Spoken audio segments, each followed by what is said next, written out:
Para kaum pelanggan setia Bude Yanti yang hobinya rebahan sambil kayang, seperti biasanya saat ini Bapak Yanto akan kembali melanjutkan sebuah cerita tentang perjalanan cucu Monton yakni Babang Tamfan Xiaoyan. Pada saat ini kita akan kembali diperlihatkan dengan Xiaoyan yang pada saat ini bertemu dengan Huo Li. Sementara itu Huo Li pada saat ini bertanya-tanya, bagaimana Xiaoyan mengetahui namanya, dan jangan-jangan dirinya juga mengetahui seluk-beluk selangkangannya.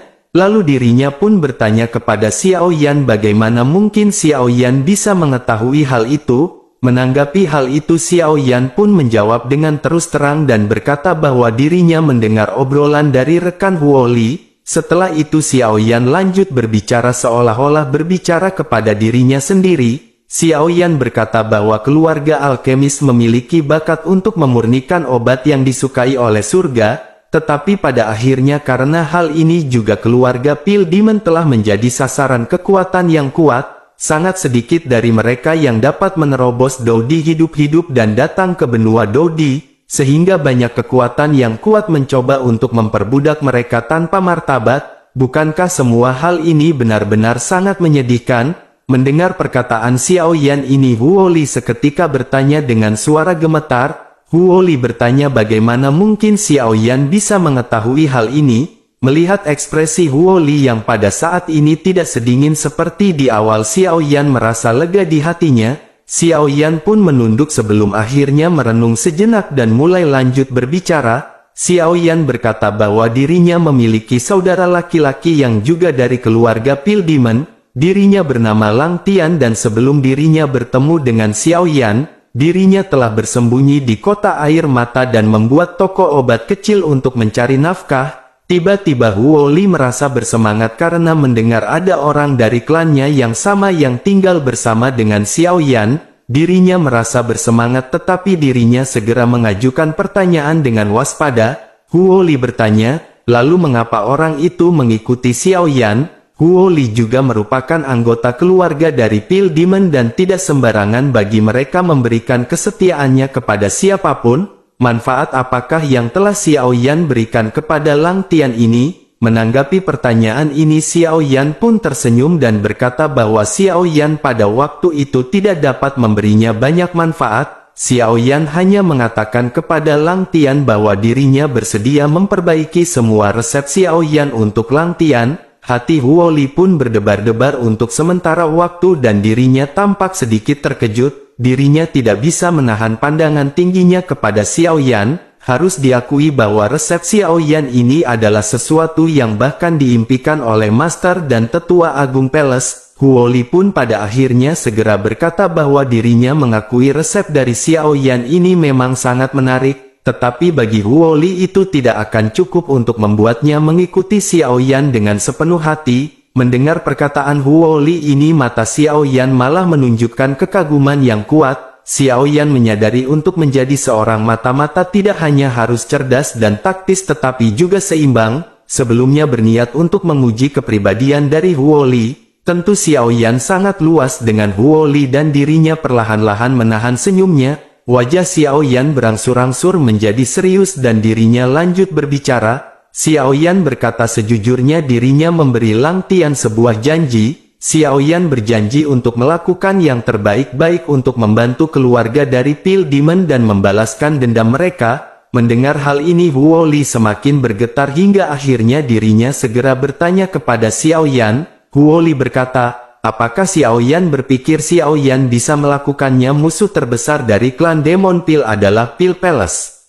Menanggapi hal itu ekspresi Xiaoyan pun menjadi sangat tegas. Xiaoyan lanjut menjelaskan meskipun tidak mungkin sekarang, mereka bisa membalaskan dendam namun itu akan mungkin terjadi di masa depan. Huo Li pun menatap ke arah Xiaoyan untuk waktu yang lama sebelum akhirnya berbicara dengan senyum tipis. Huo Li berkata sejujurnya dirinya tidak akan pernah percaya tetapi melihat Xiaoyan yang bisa naik dari puncak bintang keempat menjadi Dodi bintang 6 tahap awal, meskipun dirinya tidak tahu bagaimana Xiaoyan menempuhnya, namun dirinya masih percaya bahwa Xiaoyan bisa melakukannya di masa depan. Huo Li pun melanjutkan pembicaraannya dengan senyum pahit dan menunjukkan ekspresi harapan di hadapan Xiaoyan.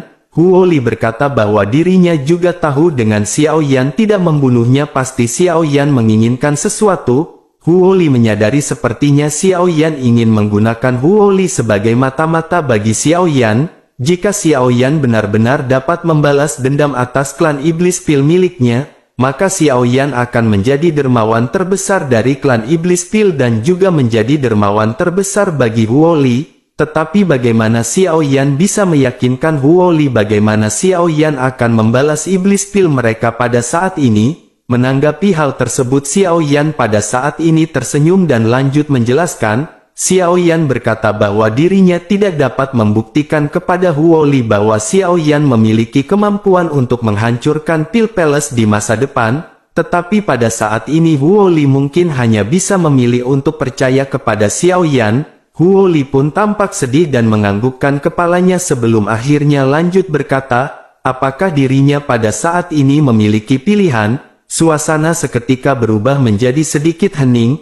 Huo Li merenung sejenak sebelum akhirnya dirinya menatap ke arah Xiao Yan dan perlahan-lahan lanjut berbicara. Huo Li akhirnya berkata bahwa dirinya bisa menjadi milik Xiao Yan, tetapi dirinya memiliki satu persyaratan. Jika Xiao Yan setuju maka dirinya akan menyerahkan kontrak darah kepada Xiao Yan.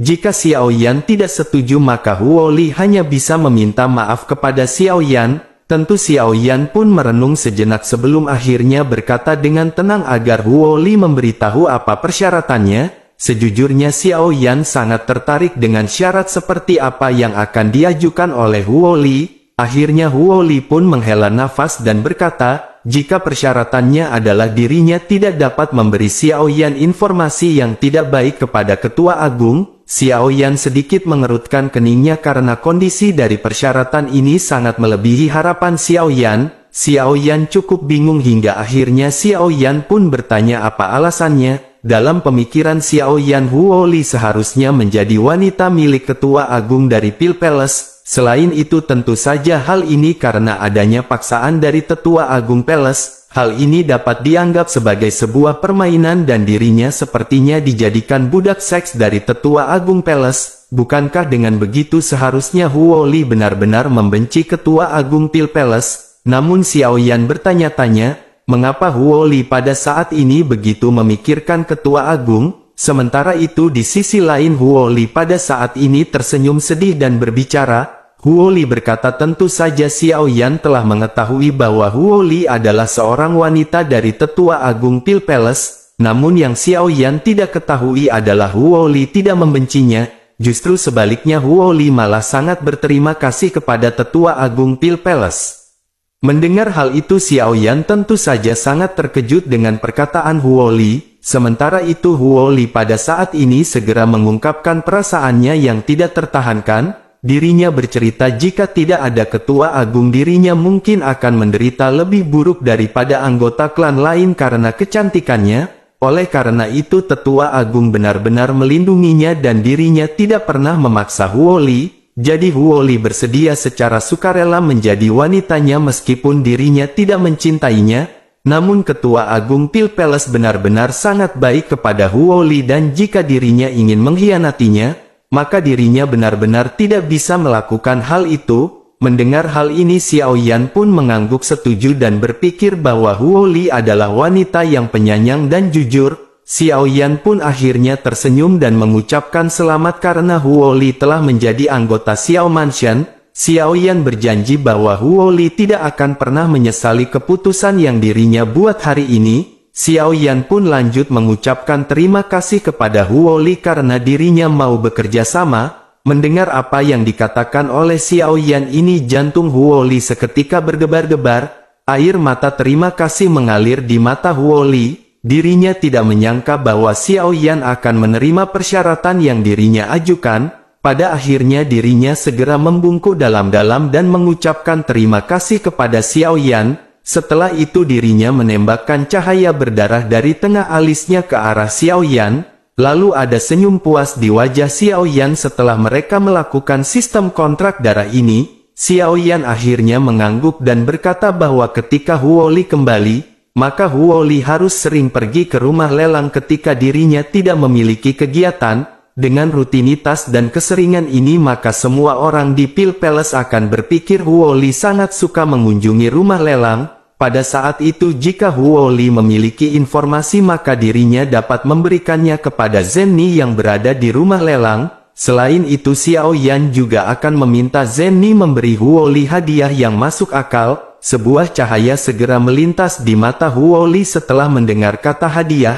Dirinya tidak menyangka bahwa Xiao Yan akan membahas mengenai hadiah padahal dirinya masih belum menjalankan tugasnya. Dirinya pun dengan penuh rasa malu segera bertanya, hadiah seperti apa yang perlu diberikan kepada Huo Li yang memang belum bertugas? Xiao Yan pun tersenyum dan berkata bahwa ini bukanlah sesuatu yang berharga. Ketika saatnya tiba maka Xiao Yan akan memberikan sebuah hadiah berupa pil permajaan. Huo Li seketika menjadi sangat bersemangat setelah mendengar kata pil permajaan. Dengan penuh rasa tidak percaya Huo Li segera bertanya, apakah Xiao Yan baru saja mengatakan itu adalah pil permajaan? Apakah dirinya benar-benar tidak salah mendengar ucapan Xiao Yan? Reaksi Huo Li ini sama seperti apa yang diharapkan oleh Xiao Yan dan Xiao Yan berpikir bahwa tidak akan ada wanita yang bisa menolak pesona dari pil permajaan. Xiao Yan pun tersenyum dan mengangguk dan lanjut berkata bahwa Huo Li tidak salah dengar. Huo Li pun memandang ke arah Xiao Yan dengan penuh rasa ketidakpercayaan. Dirinya pun segera berkata bahwa dirinya seharusnya sudah menebak bahwa Xiao Yan lah yang membuat pil permajaan. Namun setelah berbicara pada titik ini dirinya tiba-tiba menutup mulutnya dengan tangan kanan dan terkejut. Huo Li menyadari bahwa Xiao Yan adalah seorang alkemis. Mau tidak mau Huo Li segera bertanya tingkat alkemis Xiao Yan pada saat ini berada di tingkat berapa.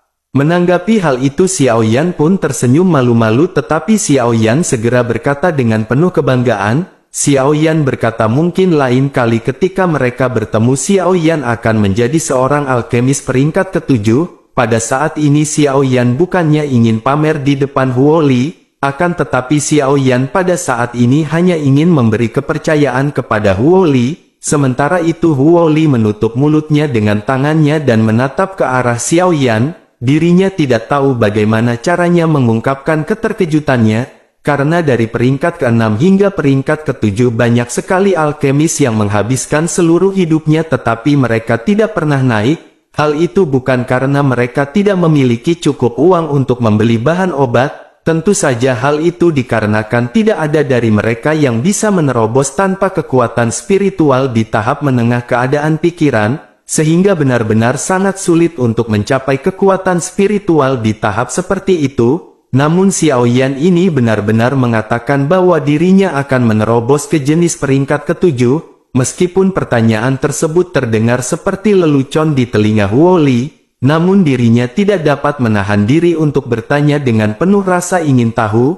Huo Li pun segera bertanya, apakah Xiao Yan pada saat ini memiliki kekuatan spiritual di tahap tengah keadaan di? Xiao Yan pun mengangguk dan pada saat ini Huo Li hanya bisa tersenyum kecut. Setelah cukup lama di tempat keterkejutan pada akhirnya Huo Li segera pulih. Sementara itu Xiao Yan pada saat ini segera berkata kepada Huo Li dan bertanya, jadi pernahkah Huo Li berpikir tentang apa yang harus dirinya katakan ketika dirinya kembali ke Pil Palace? Setelah memikirkannya Huo Li pun memiliki rencana yang matang. Dirinya berkata bahwa dirinya akan melaporkan situasi dasar dengan jujur. Dirinya akan melaporkan bahwa dirinya bertemu dengan Xiao Yan yang terluka di lubang cacing di sini dan dirinya melarikan diri secara kebetulan.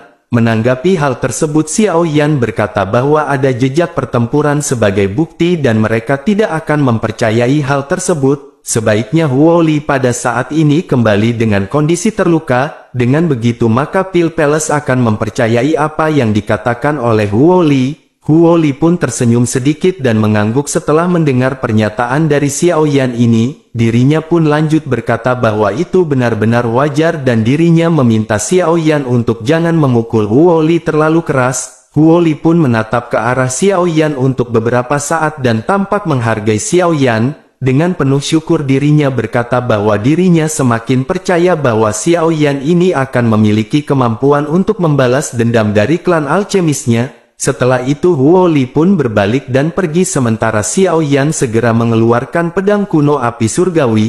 Lalu Xiao Yan segera memukul punggung Huo Li dan seteguk darah meninggalkan noda darah di tanah. Setelah itu sosok Huo Li pun seketika secara bertahap menghilang di kejauhan. Kemudian singkat cerita setelah pertempuran ini Xiao Yan pun segera kembali ke kota Juxi, lalu Xiao Yan dan Long Yi mendarat di luar gerbang sebelum akhirnya mereka segera menuju ke arah aula. Menyadari kedatangan Xiao Yan ini semua orang pun seketika berkumpul di aula. Xiao Yan dan Long Yi menceritakan apa yang mereka alami selama perjalanan. Setelah mendengar proses Xiao Yan menyerang dan membunuh semua orang yang menargetkan dirinya, tentu saja membuat King Haoran pun tertawa kagum dan mereka benar-benar tercengang. Xiao Yao bahkan pada saat ini benar-benar berdebar-debar di dadanya, karena 2 orang puncak bintang 6 Dodi ditambah 5 orang tahap menengah bintang 6 Dodi, dan orang-orang dari Pil Palace ini benar-benar sangat menganggap Xiao Yan tinggi. Jika bukan karena Xiao Yan membawa plakat perak tersebut maka mereka mungkin akan berhasil menemukan Xiao Yan. Mereka mungkin akan berhasil mencapai target yang mereka inginkan. Lalu akhirnya Xiao Yao pun menatap ke arah Xiao Yan dan berkata, Xiao Yan pada saat ini tidak boleh keluar dari Xiao Mansion. Tentu saja setelah kekalahan ini mereka mungkin bahkan akan mengirimkan bintang 7 Dodi untuk menghabisi Xiao Yan. Menanggapi hal itu King Haoran pun menganggukkan kepalanya dan ikut berbicara. King Haoran berkata sepertinya Xiao Yan pada saat ini juga harus menyerap inti monster lebih banyak. Setelah Xiao Yan mencapai bintang 7 Dodi maka Xiao Yan akan bebas bergerak keluar dari Xiao Mansion. Menanggapi hal itu Xiao Yan hanya tersenyum dengan penuh syukur karena semua orang memikirkan Xiao Yan. Sementara itu di sisi lain Zenny pada saat ini segera mengutarakan apa yang ada di kepalanya. Lalu Zenny berkata bahwa sepertinya langkah selanjutnya dari Pil Palace bukanlah mengirim pembunuh yang lebih kuat, akan tetapi mereka sepertinya akan buat pemantauan atas keberadaan dari Tuan Muda Xiao Yan. Namun meskipun Pil Palace pada saat ini akan mengirim orang namun mereka telah mendapatkan sebuah harta karun, karena panen sebenarnya dari perjalanan Tuan Muda ini adalah menaklukkan wanita bernama Huo Li. Dan itu adalah pekerjaan yang bagus dan mulai sekarang Pil Palace tidak akan memiliki banyak rahasia dari Xiao Mansion. Tentu saja hal ini benar-benar sebuah berkah yang sangat menakjubkan. Mendengar perkataan Zenny ini Le Shaolong pun bertepuk tangan dan memuji Xiao Yan. Le Shaolong pun lanjut bertanya kepada Xiao Yan, bagaimana Tuan Muda Xiao Yan bisa begitu tenang dan memikirkan ide ini pada saat itu. Menanggapi hal ini Xiao Yan pun hanya menggaruk kepalanya dengan malu. Akhirnya Xiao Yan mau tidak mau segera berbicara, bukankah mereka semua mengatakan ingin mendirikan badan intelijen? Pada saat itu Xiao Yan hanya berpikir bahwa mereka harus memiliki mata-mata di Pil Palace. Selain itu setelah perjalanan ini Xiao Yan merasakan pentingnya sebuah intelijen. Tentu saja mereka harus mengimplementasikan badan intelijen ini secepat mungkin. Mendengar perkataan Xiao Yan ini King Haoran pun mengangguk setuju. Bersamaan dengan pembahasan mereka ini sebuah suara panggilan mendesak terdengar dari luar aula. Zenny pun memerintahkan penjaga ini masuk dan segera bertanya dengan sedikit cemberut. Zenny bertanya apakah ada sebuah permasalahan. Semua orang menyadari jika bukan masalah yang mendesak anggota tingkat tinggi di Xiao Mansion tidak boleh diganggu ketika mereka berkumpul di aula. Dan hanya pesan pentinglah yang boleh mengganggu mereka semua. Tidak heran suara Zenny pada saat ini sedikit tidak senang dan memerintahkan penjaga untuk berbicara. Si penjaga pun segera menangkupkan tangannya dan menjelaskan bahwa ada seorang pemuda yang meminta untuk menemuinya di luar rumah. Pemuda ini mengatakan bahwa dirinya adalah teman dari Tuan Muda Xiao Yan. Tentu saja Xiao Yan pun sedikit terkejut dan Xiao Yan berpikir bahwa dirinya tidak memiliki banyak teman. Xiao Yan mengingat tentang Chaos Immortality, Nulong dan Jin Wuchen. Namun Xiao Yan langsung berpikir bahwa sepertinya ini adalah Jin Wuchen. Xiao Yan pun berbinar dan segera bertanya apakah orang ini dipanggil dengan Jin Wuchen. Penjaga itu pun segera menjawab bahwa dirinya menolak untuk memberitahu namanya dan mengatakan bahwa dirinya ingin mengejutkan Tuan Muda Xiao Yan. Tentu saja Xiao Yan pun mengerutkan keningnya dan tidak bisa menahan tawa ketika memikirkan penampilan Jin Wuchen. Pada akhirnya dirinya pun segera bertanya, apakah penampilan dari pria ini gembel? Penjaga itu pun menggelengkan kepalanya dan berkata bahwa dirinya tidak seperti gembel. Pria ini sangat tampan, menarik dan memiliki temperamen yang luar biasa di dalam gerakannya. Xiao Yan mengerutkan kening sambil melihat penjaga ini. Xiao Yan berpikir bahwa dirinya tidak memiliki teman seperti apa yang dideskripsikan oleh si penjaga. Lalu akhirnya Xiao Yan pun memutuskan untuk menemui orang ini bersama dengan yang lain. Setelah sampai di gerbang, Xiao Yan melihat seorang pria berbaju hijau berdiri di bawah pohon di luar gerbang. Mendengar langkah kaki pemuda hijau yang menundukkan kepalanya itu pun segera menatap ke arah Xiao Yan. Kemudian dirinya segera tersenyum tulus karena telah lama tidak bertemu dengan seorang teman lama. Semua orang di Xiao Mansion pada saat ini menatap sosok pemuda tersebut dan kesan pertama dari semua orang adalah pria ini sangat tampan. Sementara itu di sisi pria berbaju hijau ini pun melihat ekspresi Xiao Yan yang tidak mengenalinya. Lalu dirinya pun bertanya sambil tersenyum, apakah kakak Xiao Yan tidak mengenalinya? Mendengar perkataan yang sangat akrab ini, Xiao Yan tidak bisa menghubungkan pemuda yang bersih dan tampan ini dengan Jin Wuchen. Tentu saja Xiao Yan terdiam untuk sesaat sebelum akhirnya bertanya, apakah pria ini adalah Jin Wuchen yang sempat menjadi buronan Bapak Yanto karena mencuri ikan di kolamnya? Menanggapi hal itu, Jin Wuchen pun tertawa terbahak-bahak dengan sedikit kepuasan. Dirinya bertanya bagaimana mungkin saudara Xiao Yan bisa melupakan dirinya. Xiao Yan pada saat ini benar-benar terkejut dan bertanya, benarkah ini adalah Jin Wuchen? Bagaimana mungkin Xiao Yan bisa mengenali Jin Wuchen saat dirinya begitu bersih dan rapi? Sementara itu Long Yi pada saat ini juga segera melotot ke arah Jin Wuchen. Long Yi berkata jika Jin Wuchen tidak membuka mulutnya maka mereka tidak akan mengenali bahwa itu adalah Jin Wuchen. Mendengar perkataan mereka berdua, Jin Wuchen pada saat ini hanya bisa tersenyum kecut. Akhirnya dirinya segera menjelaskan perjalanannya kepada Xiao Yan. Dirinya bercerita bahwa dirinya menggunakan uang dari cincin penyimpanan yang diberikan oleh Xiao Yan untuk mengembangkan organisasi intelijennya.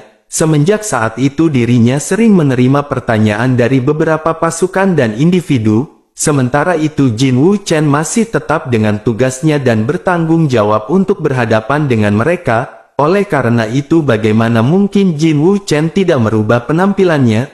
Mendengar penjelasan Jin Wuchen ini, Xiao Yan hanya bisa mengangguk gembira. Sementara itu di sisi lain Zenny segera bertanya, apakah ini adalah Jin Wuchen yang telah Tuan Muda Xiao Yan sebutkan sebelumnya? Xiao Yan pun mengangguk. Sementara itu Jin Wuchen segera tersadar dan menoleh ke arah semua orang. Jin Wuchen buru-buru memberi hormat dan menaklukkan tangannya kepada Zenny. Dirinya berkata bahwa Jin Wuchen sangat senang bertemu dengan Nona Zenny.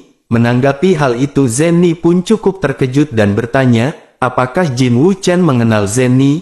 Jin Wuchen pun dengan sopan berkata bahwa nama dan kecantikan dari Nona Zenny siapakah yang tidak tahu di seluruh benua Dodi. Dengan pujian yang sopan senyum Jin Wuchen pada saat ini menjadi lebih cerah. Setelah itu dirinya berbalik ke arah King Haoran dan menangkupkan tinjunya. Jin Wuchen pun menangkupkan tangannya dan berkata, dirinya sangat tersanjung bisa melihat Kaisar Iblis yang terkenal. King Haoran juga pada saat ini sedikit terkejut dan membalas sapaan itu dengan senyuman. Setelah itu Jin Wuchen memandangi orang-orang yang berada di belakang Xiao Yan. Jin Wuchen pun lanjut berkata jika tebakannya benar orang-orang ini pasti adalah Nona Xiao Qi dan King Mu'er. Ini adalah leluhur Xiao Yao yang merupakan leluhur dari klan Xiao. Ini adalah Le Shaolong yang memiliki posisi sebagai keluarga Xiao dan anggota keluarga saudara Xiao. Dirinya pun segera menoleh ke arah Xiao Zhan, Nan Erming dan yang lainnya dan berkata bahwa ini sepertinya adalah beberapa jenderal yang cakap. Mendengar Jin Wuchen mengatakan nama semua orang satu persatu dengan jabatan mereka, tentu saja semua orang pun terkejut dan menatap ke arah Xiao Yan. Lalu Xiao Yan pun hanya mengangkat bahu dan berkata mereka jangan melihat Xiao Yan seperti itu. Xiao Yan merentangkan tangannya dan menjelaskan bahwa dirinya tidak pernah memperkenalkan semua orang kepada Jin Wuchen. Mendengar hal itu Le Shaolong tidak dapat menahan kekagumannya terhadap Jin Wuchen, sehingga dirinya pun segera menaklukkan tangannya ke arah Jin Wuchen dan berkata bahwa kakak Jin Wuchen benar-benar pandai dalam hal kecerdasan. Jin Wuchen pun membalas dengan membungkukkan tubuhnya dan menaklukkan tangannya. Dirinya berkata bahwa ini adalah murni karena kebiasaan profesional, terlebih lagi Xiao Manshen adalah saudara dari Jin Wuchen. Oleh karena itu secara alami Jin Wuchen harus lebih memperhatikannya. Akhirnya setelah saling menyapa, Xiao Yan pun mengajak Jin Wuchen bersama dengan yang lainnya untuk beralih ke aula. Lalu setelah semua orang duduk dan rileks, Xiao Yan akhirnya segera bertanya sambil tersenyum kepada Jin Wuchen. Xiao Yan bertanya apakah Jin Wuchen pada saat ini sudah menerobos ke bintang 5. Menanggapi hal itu Jin Wuchen tersenyum dan berkata bahwa benar saja dirinya tidak bisa menyembunyikan kekuatannya dari Xiao Yan. Setelah itu Jin Wuchen pun mulai menceritakan bahwa Nulong juga telah menembus bintang kelima Dodi. Sementara itu Chaos Immortality bahkan lebih kuat dan sudah berada di tahap menengah bintang kelima Dodi. Jin Wuchen khawatir bahwa dirinya adalah orang yang memiliki level tertinggi di antara mereka berlima. Xiao Yan sangat lega setelah mendengar berita mengenai Nulong dan Chaos Immortality, sementara untuk penjelasan Jin Wuchen yang berkata bahwa Chaos Immortality sekarang adalah peringkat yang tertinggi di antara mereka berlima. Tentu saja Xiao Yan dan Long Yi pada saat ini saling melirik dengan ekspresi aneh di wajahnya,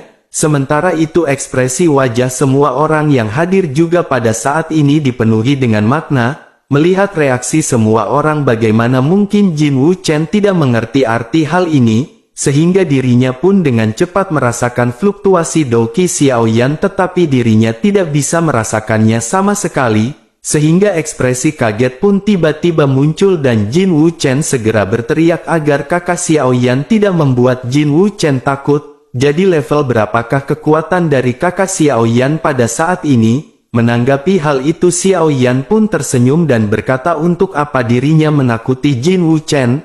Level Xiao Yan pada saat ini memang sedikit lebih tinggi dari Chaos Immortality. Meskipun Jin Wuchen sudah menebaknya, namun Jin Wuchen masih terkejut mendengar hal itu. Jin Wuchen pun menatap ke arah Xiao Yan dengan cermat dan bertanya, seberapa jauh perbedaannya? Xiao Yan berpikir sejenak dan dengan lucu berkata bahwa Jin Wuchen memaksa Xiao Yan untuk mengatakan hal ini, namun jangan pergi ke Nulong dan Chaos Immortality dan mengatakan bahwa Xiao Yan pamer di depan Jin Wuchen. Setelah mendengar kata-kata Xiao Yan ini, mata Jin Wuchen pun menyusut dan dirinya segera bertanya dengan heran. Jin Wuchen berkata jangan bilang Xiao Yan pada saat ini sedang mencapai puncak bintang kelima. Xiao Yan pun menghela nafas dan berkata bahwa kekuatan Xiao Yan pada saat ini berada di tahap awal bintang ke-6. Seketika Jin Wuchen benar-benar terkejut dengan sudut mulutnya yang berkedut, bahkan dirinya pun tanpa sadar berteriak bagaimana mungkin Xiao Yan bisa begitu cepat. Tentu saja Chaos Immortality pasti akan menjadi gila jika dirinya mengetahui bahwa Xiao Yan telah meningkat dengan sangat pesat. Sementara itu di sisi lain Xiao Yan pada saat ini tidak bisa menahan senyumnya. Lalu setelah ragu-ragu sejenak Xiao Yan lanjut berbicara kepada Jin Wuchen. Xiao Yan berkata tetapi dirinya tidak bisa menghitung bahwa Xiao Yan yang tertinggi di antara mereka berlima. Jin Wuchen kembali terkejut dan tidak dapat mempercayai apa yang baru saja dirinya dengar. Dirinya pun segera bertanya apa yang dimaksud oleh Xiao Yan. Menanggapi hal itu Xiao Yan pun segera menunjuk ke arah Long Yi dan berkata bahwa Long Yi adalah yang tertinggi. Long Yi pada saat ini berada di tahap menengah bintang ke-6 Dodi. Tentu saja Jin Wuchen kembali terkejut hingga jantungnya benar-benar seperti akan keluar. Jin Wuchen benar-benar frustasi karena dirinya benar-benar berhadapan dengan orang-orang jenius yang tiada taranya. Melihat ekspresi Jin Wuchen yang pada saat ini benar-benar kebingungan dan kehilangan kesadarannya, tentu saja Xiao Yan pun buru-buru menghibur dan berkata, sebenarnya dengan Jin Wuchen bisa menembus bintang kelima dalam waktu 300 tahun itu benar-benar cukup bagus dan cukup membuat kebanyakan orang merasa malu. Hanya saja untuk Xiao Yan dan Long Yi mereka memiliki metode promosi yang agak spesial. Menanggapi hal itu Jin Wuchen yang segera tersadar pun segera berkata agar mereka jangan menghibur Jin Wuchen. Tentu saja Jin Wu Chen tidak akan bisa dibandingkan dengan Xiao Yan. Selain itu Jin Wu Chen juga tahu bahwa mereka berdua memang benar-benar tidak normal. Jin Wu Chen hanya merasa sedikit tersesat untuk sementara waktu, jadi seharusnya Xiao Yan memikirkan cara untuk menghibur Chaos Immortality dan Nulong. Jin Wu Chen pada saat ini benar-benar kembali menjadi lebih santai. Kemudian Jin Wu Chen pun lanjut menjelaskan karena mereka bersaudara semakin kuat Xiao Yan maka semakin banggalah Jin Wu Chen. Semakin Xiao Yan berada di puncak tentu saja Jin Wu Chen akan menjadi semakin senang. Menurut kecepatan promosi Xiao Yan bintang 8 atau bahkan bintang ke-9 sepertinya sudah dekat. Menanggapi hal itu Xiao Yan pada saat ini hanya tersenyum. Xiao Yan akhirnya menggelengkan kepalanya dan berhenti membicarakan permasalahan ini. Xiao Yan segera mengganti topik pembicaraan dan menatap ke arah Jin Wu Chen dengan agak serius. Xiao Yan berkata jika dilihat dari nada bicara Jin Wu Chen sepertinya dirinya menghadapi momentum klan yang sangat bagus. Sepertinya Jin Wu Chen pada saat ini telah mengalami peningkatan pesat. Menanggapi hal itu Jin Wu Chen pun tersenyum dan mengangguk sebelum akhirnya mulai berbicara. Dirinya berkata bahwa berkat hadiah dari saudara-saudaranya dan dengan dukungan dana yang kuat, maka organisasi intelijen Jin Wu Chen telah berkembang sangat pesat. Sekarang Jin Wu Chen pun telah meletakkan mata-mata di daerah terpencil dan sebagian besar kota. Menanggapi hal itu Xiao Yan sedikit mengerutkan kening dan bertanya, apakah Jin Wu Chen hanya meletakkan mata-mata di daerah terpencil dan kota? Menanggapi pertanyaan Xiao Yan ini ekspresi Jin Wu Chen pun tiba-tiba menjadi sedikit lebih gelap. Dirinya pun menghela nafas dan berkata bahwa dirinya juga ingin menaruh mata-mata di kekuatan besar. Namun dana yang dibutuhkan benar-benar di luar jangkauan Jin Wu Chen. Terus terang dana yang telah mereka bagi setelah keluar dari ilusi hampir habis. Tentu saja Xiao Yan pun sedikit terkejut setelah mendengar perkataan dari Jin Wu Chen. Bahkan Xiao Yan benar-benar tidak menyangka jika mereka ingin menaruh intelijen di luar akan memakan biaya yang cukup besar. Namun terlepas dari itu semua sepertinya yang menghabiskan uang Jin Wu Chen adalah biaya pajak bulanan yang disetorkan ke Bude Yanti.